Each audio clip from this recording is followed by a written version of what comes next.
ಸಾಮಾನ್ಯವಾಗಿ ರಂಗ ಕಲಾವಿದರು ತಂದ ಕೂಡಲೇ ಅದು ಬಹಳ ಬಡತನದ ತುಂಬ ವೇದಿಕೆಯ ಮೇಲೆ ವರಾಜನಾಗಿಯೋ ಮತ್ತೋರ್ವ ವ್ಯಕ್ತಿಯಾಗಿಯೋ ವಿಜೃಂಭಿಸಿ ವೈಭವೀಕರಣದ ಬಹಳ ದೊಡ್ಡ ಪಾತ್ರ ಪೋಷಣೆಯನ್ನು ಮಾಡಿ ನಿಜ ಜೀವನದಲ್ಲಿ ನಿಜವಾಗಿಯೂ ಒಪ್ಪತ್ತಿನ ಊಟಕ್ಕೂ ತುಂಬ ಹಪಾಪಿ ಇಟ್ಕೊಂಡಂತಹ ತುಂಬ ಕಷ್ಟಪಡುವಂಥ ಆ ಪರಿಕ್ರಮ ಇದೆಯಲ್ಲ, ಅದನ್ನು ನಾನು ಅವರಿಂದ ಕೇಳಿ ಅಥವಾ ಸ್ವತಃ ವೃತ್ತಿ ನಾಟಕ ರಂಗಭೂಮಿಯಲ್ಲಿ ಏನೆಲ್ಲ ಆಗುತ್ತೆ ಅನ್ನೋದನ್ನು ಗಮನಿಸಿ ಸೂಕ್ಷ್ಮವಾಗಿ ಸಮೀಪದರ್ಶಿಯಾಗಿ ಅದನ್ನು ಗಮನಿಸಬಲ್ಲೆ. ಉಮೇಶರು ಹಾಗೆ ಬಡತನವನ್ನು ಅಥವಾ ತೀವ್ರವಾದಂಥ ಕಲಾಯಾನವೊಂದನ್ನು ಅವರು ಮಾಡಿದವರಾಗಿ ತುಂಬ ಕಷ್ಟಪಟ್ಟವರು ಅನ್ನೋದನ್ನು ನಾನು ತುಂಬ ಹತ್ತಿರದಿಂದ ಬಲ್ಲೆ.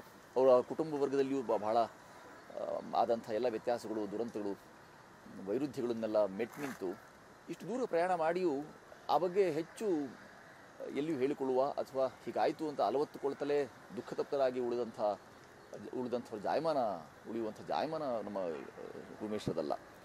ನಾವು ಆಗಾಗ ಸಿಕ್ಕಾಗ ರಂಗದ ವಿಶೇಷಗಳ ಬಗ್ಗೆ, ಆಗ ಇದ್ದಂಥ ರಂಗ ವೈಭವದ ಬಗ್ಗೆ ನಾವು ಮಾತಾಡ್ಕೊಳ್ತಿರ್ಬೇಕಾದಾಗ ಅವರು ನಮ್ಗೆ ಯಾವಾಗಲೂ ಹೇಳುವಂಥದ್ದುಂಟು. ಎಲ್ಲೆಲ್ಲಿ ಹೋಗಿ ಯಾವುದೋ ಜಾಗಗಳಲ್ಲಿ, ಯಾವುದು ಕಾಣದ ಆಗಂತುಕ ಅಪರಿಚಿತ ತಾಣಗಳಲ್ಲಿ ಅಲ್ಲೆಲ್ಲಿ ಮೊಕ್ಕಾಂ ಹೂಡಿರ್ತಿದ್ದರು ಅಂಥ ಜಾಗಗಳಲ್ಲಿ ಆದಂಥ ತುಂಬ ರಸವತ್ತಾದ ಘಳಿಗೆಗಳನ್ನು, ಘಟನೆಗಳನ್ನು, ಸನ್ನಿವೇಶಗಳನ್ನು ತುಂಬ ಅದ್ಭುತವಾಗಿ ಉಮೇಶರು ವಿವರಿಸೋದುಂಟು.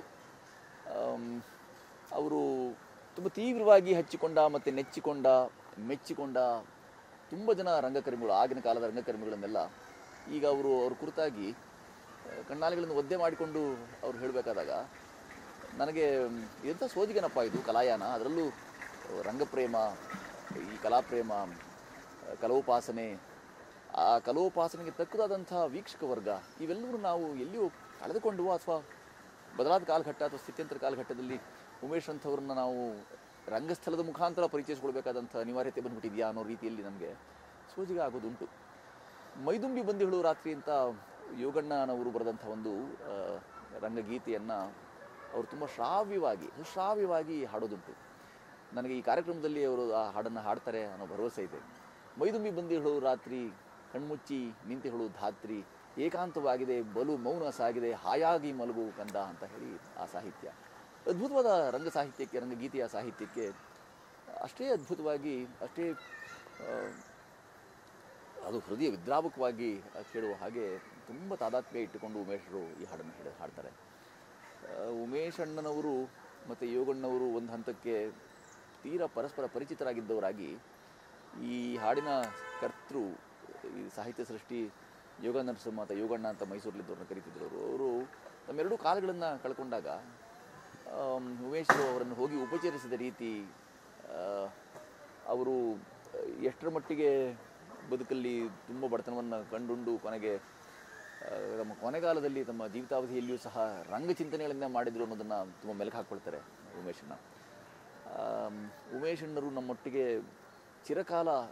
ಚಿರ ಜೌವನಿಗರಾಗಿ ಈಗ ಹೇಗೆ ಆಗಿದ್ದಾರೆ, ಚಿರ ಜೌವನಿಗರಾಗಿ, ಚಿರ ಯುವಕರಾಗಿ ಅವರು ನೂರುಕಾಲ ನಮ್ಮೊಡನಿದ್ದು ಅವರ ರಂಗದ ಅಷ್ಟೂ ಅನುಭವಗಳನ್ನು ಕೇವಲ ಅಕ್ಷರರೂಪದಲ್ಲಿಯೋ ದೃಶ್ಯರೂಪದಲ್ಲೋ ಒಂದು ಕಡೆ ದಾಖಲಿಸಿಡುವುದು ಅಷ್ಟೇ ಅಲ್ಲದೆ ತಲೆಮಾರುಗಳಿಗೆ ಅದು ಪ್ರವಹಿತವಾಗುವ ಹಾಗೆ, ಅದು ವರ್ಗಾಯಿತವಾಗುವ ಹಾಗೆ ಅದನ್ನು ಅವರು ಪಸರಿಸಲಿ, ಉಣಬಡಿಸಲಿ ಅಂತ ನಾನು ತುಂಬ ಹೃದಯದಿಂದ ಅವರನ್ನು, ಹಿರಿಯರನ್ನು ನೆನಪಿಸ್ಕೊಳ್ತೀನಿ. ಆ ಎಲ್ಲ ರಂಗಕರ್ಮಿಗಳಿಗೆ ಬಹಳ ದೊಡ್ಡ ನಮನವೊಂದು ಸಲ್ಲಿಕೆ ಈ ದಿಗ್ವಿಜಯ ವಾಹಿನಿ ಮುಖಾಂತರ ಎಲ್ಲ ವೀಕ್ಷಕ ವರ್ಗ ಅದಕ್ಕೆ ಮಾಡ್ತಾ ಇದೆ ಅಂತ ನಾನು ಭಾವಿಸಿದ್ದೀನಿ. ಅದ್ಭುತವಾದಂಥ ಕಲಾಸೃಷ್ಟಿ ಮತ್ತು ಅದ್ಭುತವಾದಂಥ ರಂಗಕರ್ಮವನ್ನು ತುಂಬ ಬಹುಕಾಲ ನೆನಪಲ್ಲಿ ಇಟ್ಕೊಳ್ಬೋದಾದಂಥ ಪಾತ್ರ ಪೋಷಣೆಯನ್ನು ಮಾಡಿದಂಥ ಉಮೇಶ್ ಅಣ್ಣರಿಗೆ ಸರ್ವಶಕ್ತ ದೀರ್ಘಾಯು ಕೊಟ್ಟು ಅವರು ನಿರಂತರವಾಗಿ ರಂಗದ ಮೇಲೆ ತನ್ನಂಥ ತೊಡಗಿಸ್ಕೊಳ್ಳಿ ಅಂತ ನಾನು ಆಶಿಸಬಹುದಷ್ಟೆ. ಹೇರಳ ಸನ್ನಿವೇಶಗಳು, ದೃಷ್ಟಾಂತಗಳು, ಉದಾಹರಣೆಗಳು ಮತ್ತು ಅವರು ಹಂಚಿಕೊಂಡ ಸಂಗತಿಗಳು ನಮ್ಮ ನಡುವೆ ಇದುವೇ. ಆದರೂ ಅದರಲ್ಲಿ 1, 2 ಅಂತ ಹೇಳಿ ಅದು ಹೆಚ್ಚು ಪ್ರಾಮುಖ್ಯತೆ ಪಡೆಯುವ ಆ ಪರಂಪರೆಗೆ ನಾನು ನಾಂದಿ ಹಾಡೋದಿಲ್ಲ. ಅವರ ಅಷ್ಟೂ ಬವಣೆ, ಅಷ್ಟೂ ಸಂತಸ, ಅವರು ರಂಗದ ಕರ್ಮ ಮಾಡಿದಾಗ ಅಥವಾ ಮಾಡೋಕ್ಕೆ ಹೊರಟಾಗ ಸಿಕ್ಕಂಥ ಅಷ್ಟು ಅನುಭವವನ್ನು ಅವ್ರ ಬಾಯಿನಲ್ಲಿ, ಅವ್ರ ಮಾತುಗಳೇ ಕೇಳುವ ಉತ್ಸಾಹ ನಂದೂ ಇದೆ. ಹಾಗಾಗಿ ನಾನು ಅವರ ಆ ಮಾತುಗಳಿಗೆ ಕಾಯ್ತೇನೆ. ಕಲಾ ಪ್ರಯಾಣಕ್ಕೆ ತೊಡಗಿಕೊಂಡವರು ರಂಗ ಸೇವೆಯನ್ನು ಮಾಡಿದ್ದವರಾಗಿತ್ತು ಅಂತಂದರೆ ಅವರ ಪ್ರಭೆ ಬೇರೆ ಅನ್ನೋದಕ್ಕೆ ಬಹಳ ಅತ್ಯುತ್ತಮ ಉದಾಹರಣೆ ಅಂತ ಹೇಳಿದರೆ ನಮ್ಮ MS ಉಮೇಶ್ ಅವರು ಹೇಗೆ ಬೇರೆ ಬೇರೆ ವಲಯಗಳಲ್ಲಿ ಬೇರೆ ಬೇರೆ ವಿಭಾಗಗಳಲ್ಲಿ ತುಂಬ ತೊಡ್ಕೊಂಡಿದ್ದಾರೆ. ಅದಕ್ಕೂ ಮುಂಚೆ ಬಹಳ ಪ್ರಮುಖವಾಗಿ ಒಬ್ಬ ರಂಗಕರ್ಮಿಯಾಗಿ, ಒಬ್ಬ ಗಾಯಕನಾಗಿ, ರಂಗದ ಮೇಲೆ ಮೆರೆದವರಾಗಿ, ಬಹಳ ಮುಖ್ಯವಾದ ಪಾತ್ರಗಳನ್ನು ಮಾಡಿದವರಾಗಿ ಇಷ್ಟು ದೂರ ಸುದೀರ್ಘವಾದ ಪ್ರಯಾಣವನ್ನು ಮಾಡಿದ್ದಾರೆ ಅಂತ ಒಂದು ಸಣ್ಣ ಅವಲೋಕನ ಮಾಡಿದಾಗ ಉಮೇಶರ ಸಾಧನೆ ತುಂಬ ಅತ್ಯಲ್ಪ ಅಂತ ಅನಿಸೋದೇ ಇಲ್ಲ. ಅವರು ಸ್ವತಃ ವಾದ್ಯಗಾರರಾಗಿ, ಅಂದರೆ ಹಾರ್ಮೋನಿಯಂನ ಅದ್ಭುತವಾಗಿ ನುಡಿಸಬಲ್ಲವರಾಗಿ, ಒಳ್ಳೆಯ ಹಾಡುಗಾರರಾಗಿ ಅವರು ಮಾಡಿದಂಥ ಕಲಾ ಸೇವೆ ಅಥವಾ ರಂಗ ಸೇವೆ ಇದೆಯಲ್ಲ, ಅದು ಬಹಳ ಕಡೆ ಅದು ದಾಖಲಾಗಲಿಲ್ಲ. ಹೆಚ್ಚು ಜನರು ಅದನ್ನು ಪ್ರೋತ್ಸಾಹಿಸುವ, ಪುರಸ್ಕರಿಸುವ ಕೆಲಸವನ್ನು ಮಾಡಲಿಲ್ಲ ಅಂತಲೇ ಹೇಳಬೇಕು. ಹಿರಣ್ಣಯ್ಯನವ್ರ ಕಂಪನಿಯಿಂದ ಹಿಡಿದು ಅವರು ಬೇರೆ ಬೇರೆ ಕಂಪನಿ, ನನಗೆ ನೆನಪಿರೋ ಹಾಗೆ ಅವ್ರು ಹೇಳಿದ ಹಾಗೆ ಇದೆಲ್ಲ ನಾನು ಹೇಳಿ ಕೇಳಿ ಬಲ್ಲೆ, ನಾನು ಸಮಕಾಲೀನಲ್ಲ ಅನ್ನೋ ಕಾರಣಕ್ಕಾಗಿ.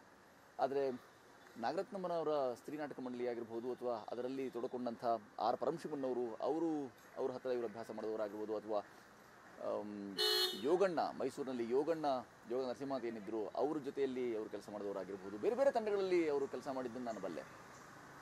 ಮಾಸ್ಟರ್ ಹಿರಣ್ಣಯ್ಯನಂಥವರು ಅವ್ರ ಕುರಿತಾಗಿ ತುಂಬ ಪ್ರೀತಿಯಿಂದ, ತುಂಬ ಅಭಿಮಾನದಿಂದ ನಮ್ಮ ತಂಡದಲ್ಲಿದ್ದವರು, ನಮ್ಮ ತಂದೆಯವ್ರ ಜೊತೆ ಎಲ್ಲ ಇವರು ಇದ್ದವರು ಅಂತ ಹೇಳಬೇಕಾದಾಗ, ಮತ್ತು ಸ್ವತಃ ಉಮೇಶ್ ಅವರನ್ನೇ ನಾನು ಮಾತಾಡಿಸಿದಾಗ ಅವರು ತಮ್ಮ ರಂಗ ದಿನಗಳನ್ನು ನೆನಪಿಸ್ಕೊಳ್ಳೋ ರೀತಿ ಈಗಲೂ ಅದರ ಛಾಯೆ ನಮಗೆ ಸಿಗುವಂಥದ್ದು. ಆಗಾಗ ನಾವು ಎಲ್ಲೆಲ್ಲಿ ಸಿಗ್ತೇವೆ ಅಲ್ಲೆಲ್ಲ ಹೇಳಿ ಉಮೇಶಣ್ಣ ಒಂದು ಹಾಡು ಹೇಳಿ ಅಂತ ಹೇಳಿದ ಕೂಡಲೇ ಒಂದು ರಂಗಗೀತೆಯನ್ನು ಅವರು ಎಷ್ಟು ಸ್ಫುಟವಾಗಿ, ಎಷ್ಟು ಆಕರ್ಷಕವಾಗಿ, ಚಿತ್ತಾಪಹಾರಿಯಾಗಿ ಅವ್ರು ಕೆಲಸ ಮಾಡ್ತಾರೆ. ಅಂದರೆ ಹಾಡು ಹೇಳಿಬಿಡ್ತಾರೆ, ಆಗಿನ ರಂಗ ಸೇವೆಯನ್ನು, ಕಲಾಯಾನವನ್ನು ಮೆಲುಕು ಹಾಕ್ಕೊಳ್ತಾರೆ. ಹಾಗೆ ಹಾಕ್ತಂಥ ಮೆಲುಕಿನಲ್ಲಿ ನನಗೆ ಬಹಳ ದೊಡ್ಡ ವ್ಯತ್ಯಾಸ ಈಗ ಕಾಣಸಿಗುತ್ತೆ. ನಾವು ಈಗಿನ ನಮ್ಮ ರಂಗ ಚಟುವಟಿಕೆಗಳಿಗೂ ಅಥವಾ ಉಮೇಶರ ಸಂದರ್ಭದ ಆ ಕಾಲಘಟ್ಟದ ರಂಗ ಪ್ರೇಕ್ಷಕರಿಗೂ ವೀಕ್ಷಕರಿಗೂ ಆಗ ನಮ್ಮ ರಂಗ ಕಲಾವಿದರನ್ನು ಅವರು ಕಾಪಾಡ್ತಿದ್ದ ರೀತಿಗೂ, ಅದೆಲ್ಲದ ನಂತರವೂ ಅವರ ನಡುವೆ ಇದ್ದ ಬಡತನ, ಅದು ಅದರ ನಡುವೆ ಅವರು ಒಂದು ಸಾರ್ಥಕ್ಯ ಭಾವವನ್ನು ಕಂಡುಕೊಂಡದ್ದು, ಅವಿನಾಭಾವ ಸಂಬಂಧವನ್ನು ಉಳಿಸ್ಕೊಂಡದ್ದು, ಇವನ್ನೆಲ್ಲ ಗಮನಿಸಿದಾಗ ಉಮೇಶರು ಮತ್ತು ಅವರ ಈ ಕಲಾಯಾನ ಅಥವಾ ರಂಗ ಕಲಾಯಾನವೇನಿದೆಯಲ್ಲ, ರಂಗಸ್ಥಳಕ್ಕೆ ಅವರು ಹೇಳಿ ಮಾಡಿಸಿದ ವ್ಯಕ್ತಿ, ಅವ್ರ ಬಗ್ಗೆ ಅದರ ಕುರಿತಾಗಿ ಚರ್ಚೆ ಮಾಡೋದಕ್ಕೆ ನನಗನ್ಸುತ್ತೆ.